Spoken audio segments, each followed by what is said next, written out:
Brandon Aiyuk was talking to Jayden Daniels, who we saw over the weekend at the Gervonta fight. Listen to what he says. What happened, bro? They said they don't want me back. Who's they? Oh my. Bro. Gilbert, where are you kind of going with that? What do you think? For Jayden Daniels, I don't know if he's doing that for like leverage or what. Maybe. But yeah, it's like I told you about my pet peeve about NFL videos to get taken out of context. Maybe could we talk about like, they don't want me back at the new I don't know. I can't say anything. But the new taco shop. Yeah, there you go. He maybe get the hell out of here. He did that for a reason. Okay, but it could be either for something else or like you mentioned, leverage for like, hey, let me put it on social media, let me put some pressure on the 49ers, just create some headlines, just create a controversy with the fan base. But I'll say it for Jayden Daniels, that'd be a big get for the Commanders. Then you got Scary Terry, McLaurin with Jayden Daniels. Then on the 49ers, I'm like, why do you wait so late to do a trade? Then you speed up the process for developing Ricky Pearsall. You could have got probably a better draft pick in the offseason. And now you're going to kind of go with Deebo Samuel as your one legitimate wide receiver. So I don't know if it makes sense unless they get like a first round pick from the Commanders who might not. I like them, but maybe they're not good. And the pick becomes a top 10 pick. I could definitely see that. But if you're the 49ers, you're all in. You want to have a stacked roster. What the hell are you doing trying to trade them right now? Not just that, Gilbert. Teams should look at, and I don't like comparing it, but again, this is the team that I cover. This year, the Chargers were going to slowly bring up Quentin Johnston. Mike Williams gets hurt. They throw him in there right at his position, and he struggled. It took him a little bit to kind of get going. You don't want to do that same thing with your wide receiver, especially when you quote unquote have gone all in. Also, when you're about to have to pay your quarterback pretty soon a new contract. This is kind of, this is an opportunity that you can't let go to waste. I mean, you were a couple plays away from beating the Chiefs in the Super Bowl and winning the Super Bowl yourself, and you haven't gotten over that hump. You don't think you should go into this season with him? I mean, let's look at the two receivers right off the bat.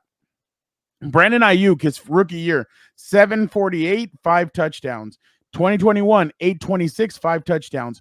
Here comes the jump. 2022, 1,015 yards, 8 touchdowns. Here goes another jump. 2023, 1,342 yards, 7 touchdowns. All right, now let's take a look at Deebo Samuel. And I'm taking the rushing yards out of this. 800 yards the first year, 391 the next, when he only played in 7 games, though. The next season, 1,405 yards.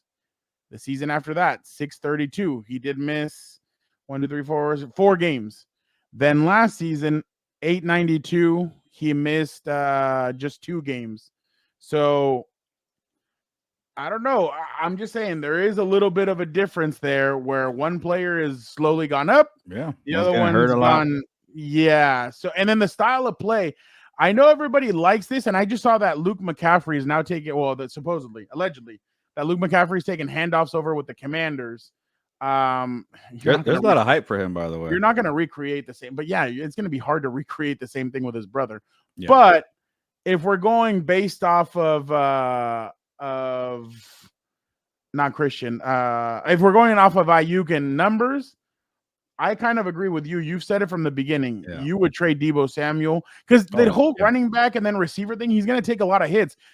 He got hurt in that, what was it, in the divisional? He was, I remember he got hurt, then he was able to come back and he was fine. But I still think that he kind of does a little wear and tear with the different ways that he plays. I would go more towards trading Deebo Samuel than I would Brandon Aiyuk. I just don't get why you don't do it a few months ago when there was more options. Before the draft. Yeah, now you're waiting late. And real try to tie it in, Fernando. I know you went off script like you always do. But most pressure might be the 49ers. Stop thinking about 2025, 26. Stop getting so close and then falling short. And you're trying to build the future. You're all in, man. You're all about 2024. You got to pay Brock Purdy eventually. You got to figure out between Aiyuk and Deebo, who gives a crap. You said in the offseason, you know what? There's our group. So keep following the plan. Don't panic late. I get it. Get a top 10 pick. That'd be awesome. But who cares? You don't have no Super Bowls in the last 30 years. This is your core group right here. Like the Bengals. If they would have traded T. Higgins, I would have been like, I don't know if I like him for the Super Bowl. But they still keep the group together. Yeah, and the Bengals could definitely prioritize the future. 49ers can't. You've done too much. Go all in. Stop being scared. And you know what? We're going to have a new core group with Brock Purdy. F that. Go get the Super Bowl right now. No, I completely agree with you. It's just ridiculous when you hear some of this stuff. And I would try and mend the fence, do something to try and keep Aiyuk one more year, go all in, and then see what happens. Maybe because this is what's going to end up happening. I feel like they're going to trade him. Debo's going to get hurt one of the first few games of the season, and then everything's going to kind of unravel. Yeah, here, rookie Pearsall, you do something now. Like, that's a lot of pressure. And everybody's going to be just shadowing him and going after him. So I would like to see them try and mend this fence. Try, like you said, go all in. Try and do what you can. Because Jawan Jennings, all those guys, they're nice number 4s, number 3s, stuff like that. But here with these three receivers, Brock Purdy has a lot to work with. And then you bring in Jawan Jennings as your 4th receiver. That's pretty nice. And then you have George Kittle. You have some other players. So I definitely think, Gilbert, that they need to go all in and cut the BS. Talk like grown folk and just talk about, hey, John Lynch and Kyle Shanahan need to sit down with him and say, stop posting on social media. Let's get this done, whether it's not a contract, but let's at least find a way to make you happy, us happy. You can come into the season and then we'll do something. But I don't think it's completely out of, like, I still feel like he could come back and it'd be fine. But that video was just a little bit weird. Yeah. And Gilbert, you and I both, you've seen well, I don't know if you've seen the movie or not, but one part of that Kevin Costner movie, Draft Day, that is true. General managers hate it when players are on social media. Get off of social media. And I know some players like to use it in their favor, but sometimes it hurts you. And it can get you in trouble. Remember the lawsuits with Justin Jefferson, like the whole report came out that they're shopping him during the deadline, during the trade, and then all of a sudden he gets re-signed 2 days later because there was some pressure, there's controversy, there was headlines. It could be the way you're talking about with Aiyuk here, Fernando.